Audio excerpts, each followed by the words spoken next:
If you're watching this, chances are you're feeling like you just got off a roller coaster that you didn't sign up for, and you're looking for answers. Well, you've landed in the right spot. In this video, we're going to unravel everything there is to know about dizziness. What is dizziness? What's causing it? What is the diagnostic process like? And most importantly, how can we get you back to feeling like you're standing on solid ground instead of the deck of a swaying ship? I hope you stick with me because by the end of this video, my goal is to give you a crystal clear idea of what's behind your dizzy spells, along with the best steps moving forward so that you can get that head of yours steady again. Let's dive in. Before we get too far, let me introduce myself. Why should you even listen to me? My name is Dr. Matthew Shem. I'm the guy behind the curtain here at Peak Brain Performance Centers in beautiful Colorado Springs. I'm a functional neurologist as well as a functional medicine clinician, which I believe gives me a unique viewpoint on a handful of conditions. Generally speaking, I specialize in helping folks who are dealing with various neurological conditions, whether it be from an injury of some sort or just trying to deal with the daily life of folks who were dealt a poor hand from Mother Nature.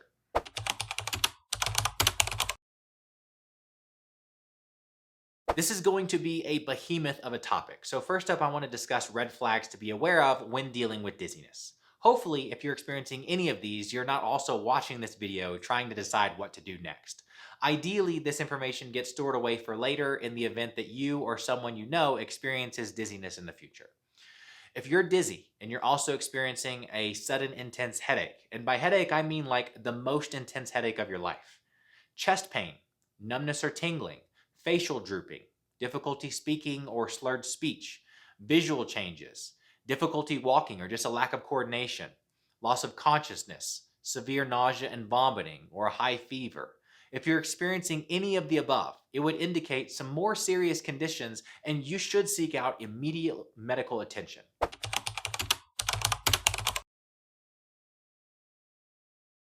Now that the intros and caveats are out of the way, let's talk about the real reason you're here. What exactly is dizziness? What does it mean to feel dizzy? Whenever I see a patient for dizziness, I always ask them to describe it without using the word dizzy. Why? Because dizzy is a one-size-fits-all word that could mean 100 different things. Some people can paint a perfect picture of how they feel, while others give me a blank stare and state, I don't know, I'm just dizzy. So let me help you out a little bit. In this article, they state that dizziness is a common yet imprecise symptom. It was traditionally divided into 4 categories based on the patient's history: vertigo, presyncope, disequilibrium, and lightheadedness. But let's ditch the medical jargon and speak in plain English. I tell my patients that dizziness usually falls into one of 5 categories, that being rocking, spinning, floating, feeling off balance, or lightheaded, sometimes to the point of nearly fainting. It's key to figure out which one of these sensations you're experiencing because each one points in a different area of dysfunction. And that's kind of a big deal because the treatment of someone who feels like the room is spinning is going to look very different from the treatment of someone who feels like they might pass out. Sure, there are sometimes overlap, but in my experience, no 2 cases of dizziness are exactly alike. Kind of like snowflakes, but a lot less fun. Now that we've figured out which flavor of dizziness you're dealing with, let's dig a little bit deeper and find out what's causing it.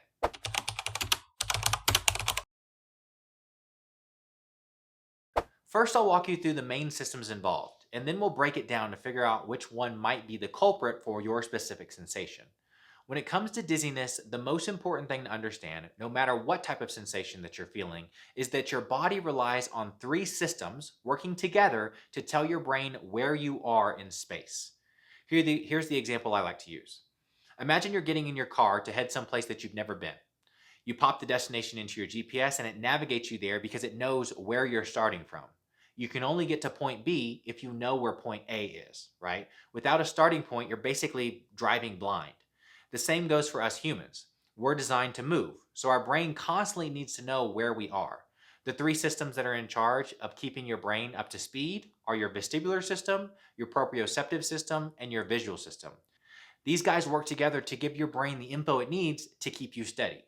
But when one of these systems starts throwing a wrench in the gears, that's when trouble starts. Depending on which system goes rogue, different dizziness symptoms pop up.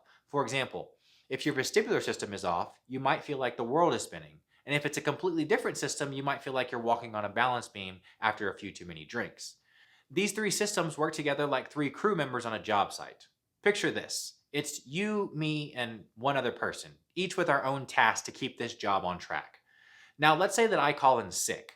Suddenly, you and the other person have to scramble to pick up the slack and do my job too, just to keep everything moving forward. That's basically what happens when one of your body systems starts slacking. Everything else has to overcompensate, and things can get messy fast.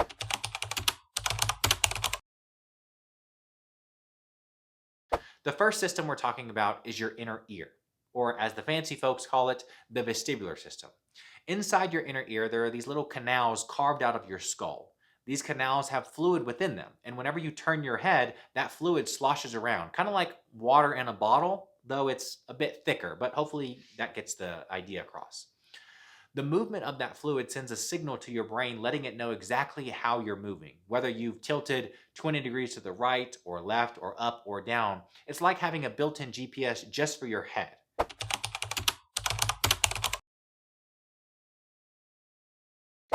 Next up on our systems tour is proprioception. And in most cases, we're talking specifically about the proprioception in your neck.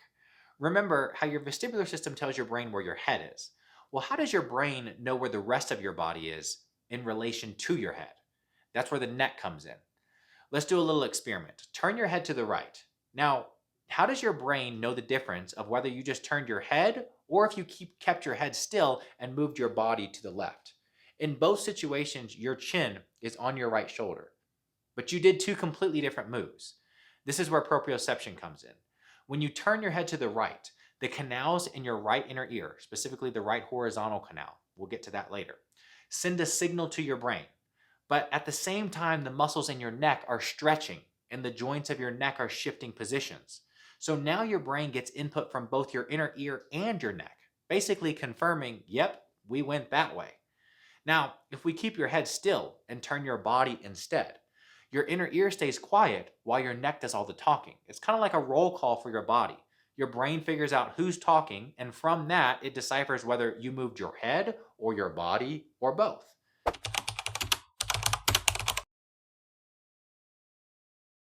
Lastly, we've got the visual system. Up until now, we've pieced together where your body and your head are, but we also need to figure out where things are around you. Kind of crucial, right? You need to know where the coffee table is so you don't kick it, or how to navigate through a crowd without turning it into a bumper car situation. Here's how it works. Imagine you're sitting in front of me and you move to my left. My brain now has to try and figure out whether you moved to the left or if I moved to the right. Why? Because if I moved to the right, it would look as if you moved to the left. But here's where the other two systems come in. If my vestibular and proprioceptive systems did not send any signals saying that I moved, then I know it was you that scooted over to the left. On the flip side, if they're telling me, hey, you moved to the right, then I can say with confidence that I was the one that shifted this direction.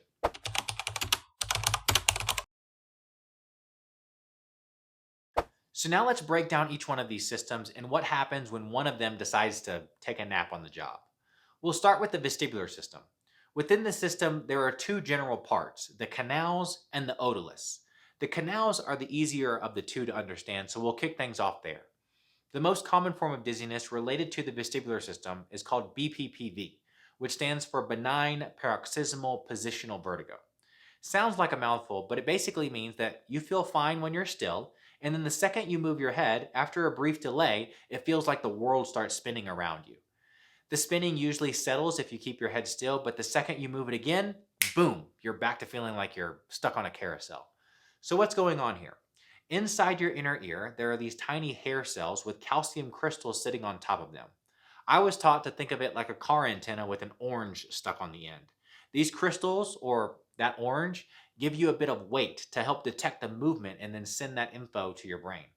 With BPPV, those calcium crystals can become dislodged, usually from some sort of jolt or impact to your body. And once they get loose, they can tumble into one of those three canals within your inner ear. You've got three on each side. So one handles forward movement, one backward, and one horizontal movement. Here's where things can get tricky. When a crystal gets loose, it can land in any of one of those canals. Though some spots are more common than others, according to this article, BPPV can develop in any of the three semicircular canals. The posterior canal variant is by far the most common at 80 to 90%. So, depending on which canal the crystals decided to crash in, we have to perform a specific maneuver to guide it back to where it belongs. The most common, as we just learned, is the posterior canal, and for that, we use something called the Epley maneuver. But I want you to see why some of these cases can fall through the cracks. If I'm a doctor and I can learn how to perform one maneuver and it fixes 80 to 90% of my dizziness cases, objectively, I'm doing pretty good, wouldn't you say? But what happens if you're one of the people that fall into the other 10 or 20%? If that crystal is not in the posterior canal, you now need a totally different maneuver. And if you do the wrong one or you just don't perform the right one the correct way, you could knock that crystal into another canal. Imagine trying to fix a problem in the anterior canal, but accidentally nudging that crystal into the horizontal canal. It's like playing whack-a-mole where every time you think that you've got it, that it pops up somewhere else. BPPV might sound like a complicated medical term, but treating it is usually pretty straightforward, assuming you've got someone that knows their stuff. For me, that means using fancy goggles with built-in cameras that lets me see what's going on with your eyes. Think of it as a high-tech peek into your personal vertigo show. When I lay you down into a specific position, your eyes will dance in a particular direction based on which semicircular canal is involved, helping me figure out what the right maneuver is to perform. So if this presentation sounds like you, here's a tip. If you've been seeing a provider who keeps doing the same maneuver over and over and you're still dizzy, it's time to find someone else. If it's truly BPPV and the correct maneuver is performed, you should be cleared up in just 1 or 2 visits. But just to keep things interesting, because who doesn't love a plot twist, BPPV itself comes in 2 flavors, canal lithiasis and cupulolithiasis. Imagine your semicircular canals as these little tiny water slides with parachute-like structures at the end. When you turn your head, fluid inside those canals hits the parachute. And if there are crystals floating around within that water, that's canal lithiasis. That fluid smacks the parachute with a little bit extra force, confusing your brain. It's like if you were told that you moved at 20 degrees per second, but with the extra crystals in the mix, it feels like you're spinning at 40 degrees per second. Your brain gets caught in a vertigo tug of war, unsure of which signal to trust.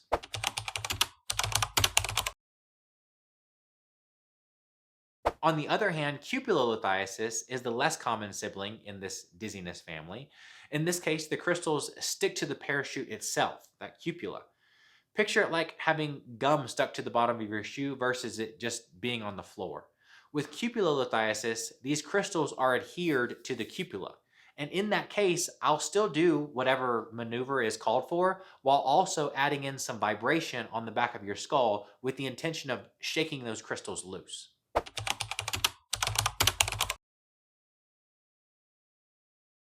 Sticking with the vestibular system for a little bit longer, BPPV is a condition where there's something wrong with the actual inner ear. And there are a few other conditions that also fit that bill, like either a fistula or labyrinthitis. Imagine a fistula as the ear's version of a surprise leak during a scuba dive. It's typically caused by sudden pressure changes, like when you're lifting really heavy weights or diving deep or ascending/descending on an airplane. This internal pressure can blow a hole through your inner ear, letting fluid seep into areas where it's not supposed to be. It's kind of like finding an unexpected waterfall in your living room. This type of injury usually results in a symphony of balance as well as hearing problems, and treatment tends to be a bit more hands-on. Depending on how bad it is, doctors might perform a blood patch, and yes, it sounds as intriguing as it is. It involves injecting your own blood into the damaged area to help repair the membrane, or they might opt for surgery. Then we have labyrinthitis, which usually starts with a viral or bacterial infection. So usually you get sick and then your inner ear becomes inflamed. This inflammation leads to balance and hearing issues, and treatment usually involves a cocktail of medications such as antivirals, antibiotics, or corticosteroids to calm the chaos.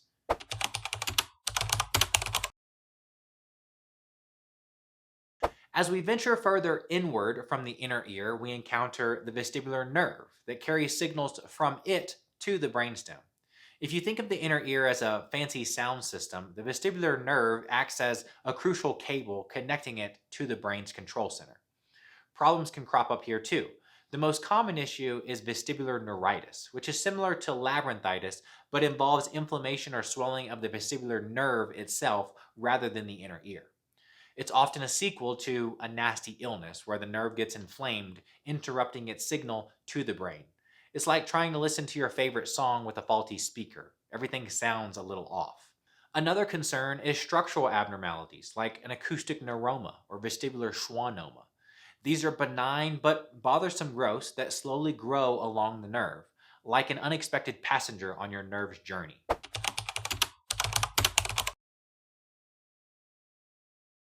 Moving further along, once that signal reaches the brainstem, it needs to harmonize with the information from the other two systems that we've spoke on in the past, the proprioceptive system and the visual system. This coordination can sometimes be disrupted, especially after a head injury. Imagine if your vestibular system says that you turned your head 10 degrees to the right, but your visual and proprioceptive systems insist that you turn 20 degrees. It's like having three friends at a dinner party who are each giving you different directions to the bathroom. Your brain has to sort out who's giving the most accurate directions and who's just confused.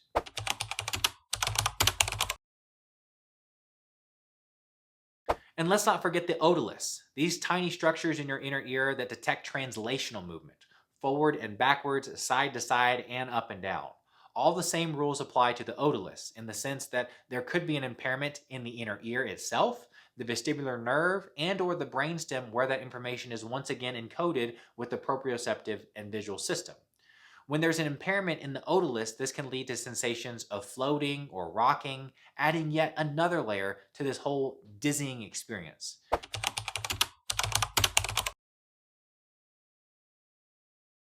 And that's a wrap on the vestibular system.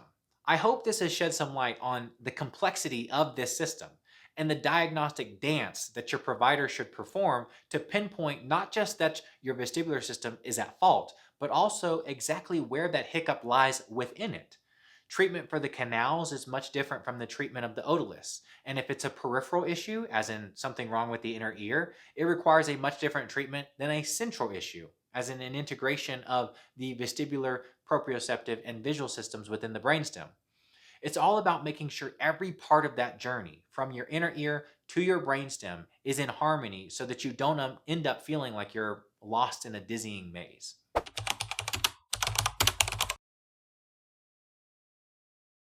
Now let's dive into proprioception.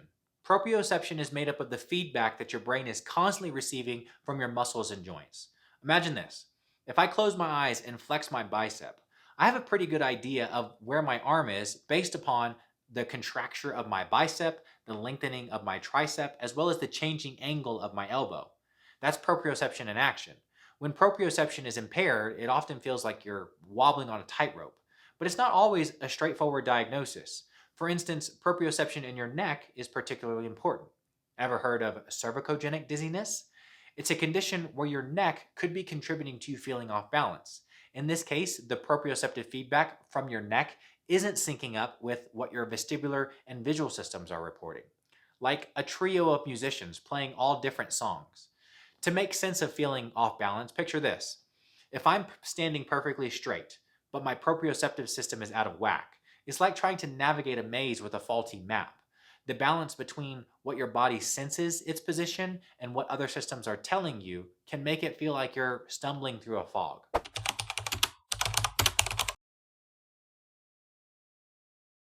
Now let's talk about the final piece of this puzzle, the visual system. While the vestibular and proprioceptive systems keep track of where your body and head is in space, the visual system has an equally crucial job of keeping an eye on your surroundings. Is there another person in my way that I need to walk around? Is there a doorway that I need to walk through? Is there an object on the ground that I need to step over? Imagine this. If you're moving to the right, it appears as if the world is moving to the left. A classic example is sitting at a red light and noticing the car next to you is inching forward. Your instinct might be to slam on the brakes, thinking that you're rolling backwards, when in reality, it's just the other car is actually moving. Similarly, if I turn my head to the right at 20 degrees per second, my vestibular and proprioceptive systems should confirm that movement, while my visual system perceives the world moving 20 degrees to the left. It's like a team of three working together to ensure that movement is correctly perceived. Again, one of these areas where things can get complicated is that the visual system doesn't have to have a problem of its own, but instead could be compensating for issues in other systems. When one system falters, the other two have to pick up the slack, which could lead to visual system overload or an over reliance on your visual system. For instance, patients often report feeling off balance, especially in dim lighting or in faced with busy patterns. One extreme case I saw a number of years back involved a woman who had to be driven to the clinic just so that she could lie down in the back seat to avoid the view of other cars and objects as they were passing outside of her window. Even within the office, I avoid wearing flashy patterns because some patients, such as the one I just mentioned, was so sensitive that even the simple act of me nodding my head made her feel like she was getting really dizzy. These folks are often triggered by busy carpets, ceiling fans, or flashing lights, basically anything that looks like it could be auditioning for a role as a disco ball.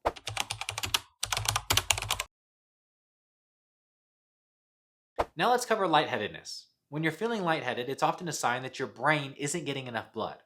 But like peeling an onion, there are layers to this issue. First off, are there any cardiovascular issues at play? And we're not just talking about the heart itself. If the heart is a rock star, but your blood vessels are like leaky pipes, it's like having a well oiled machine that's just missing the proper fuel lines. Imagine a cow that's producing plenty of milk, but the farmer keeps it all for himself. It's no good for anyone else, right? Beyond heart and blood vessel problems, it could come down to other systems that we've discussed. Remember, there's only so much blood to go around, and it can't be everywhere at once. Picture this.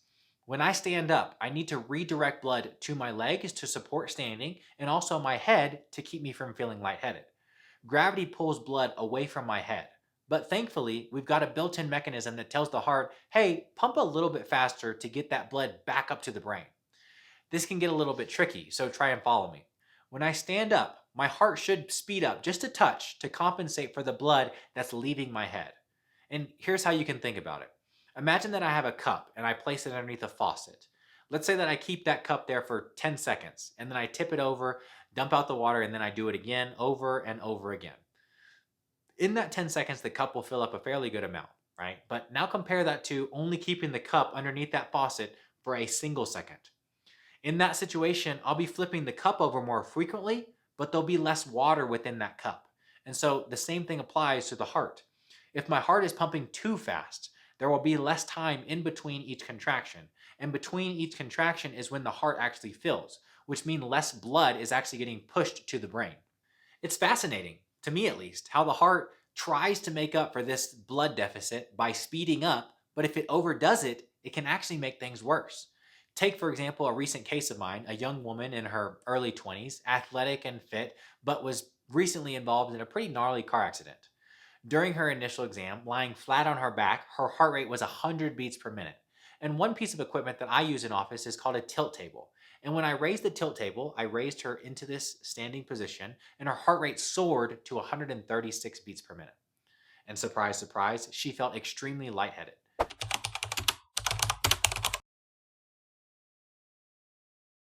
If you've ever wrestled with lightheadedness, you might have stumbled upon the term POTS.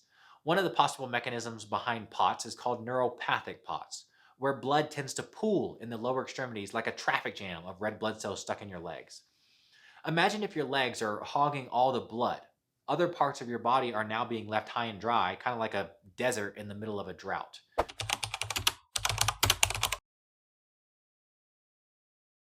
Another variant of POTS is called hypovolemic POTS, which gets its name from the word hypovolemia, referring to low blood volume. The mechanism here involves a complex system known as the renin-angiotensin-aldosterone system. A bit of a mouthful, I know, but picture this. When your blood pressure drops, your kidneys play the role of your body's internal alarm system. They release renin, which kicks off this chain reaction like starting a domino effect. Renin activates angiotensin from your liver, turning it into angiotensin 1. Then ACE, or angiotensin converting enzyme, converts angiotensin 1 into angiotensin 2, which acts like the ultimate party planner. It tells your blood vessels to constrict, as well as calls to increase your blood volume, much like tightening a hose to build up pressure. The kidneys, adrenals, liver, and pituitary gland all join in this high stakes game of musical chairs to boost your blood pressure. If you're dealing with this kind of lightheaded sensation or POTS or any sort of orthostatic issue, in general, finding a good provider is essential. Someone who can untangle this intricate web of machinery and pinpoint where that problem lies.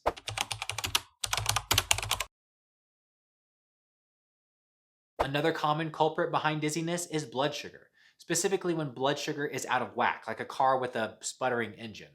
This issue is often seen with hypoglycemia or low blood sugar. In an article where they were evaluating how glucose metabolism disorders impacted dizziness, they found that the most prevalent symptom was floating type dizziness in 70.5% of patients, followed by imbalance in 60% of cases. Think of glucose as the brain's favorite fuel. Just like your car can't get far on an empty tank, your brain struggles to function properly when blood sugar levels drop.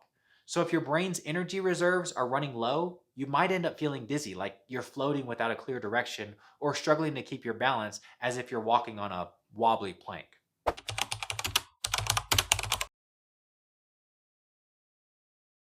My goal with this video was to give you a glimpse into the complexity of dizziness. It's not just a simple spin around the merry-go-round. There's a lot more to it. Accurately diagnosing the root of your dizziness and crafting an effective treatment plan involves navigating through a maze of intricate details. Here at Peak Brain Performance Centers, and speaking for myself personally, dizziness is my absolute favorite puzzle to solve. I've poured thousands of hours into understanding and treating it, and I take pride in working with this patient population. If you're fed up with feeling dizzy and want to chat with someone who's passionate about getting you back on solid ground, you can schedule a free call with me through the link below. Whether you're in Colorado Springs or on the other side of this blue and green ball that we call home, I'd be thrilled to discuss best next steps, whether that means working with us or finding the right fit elsewhere. I look forward to talking with you soon.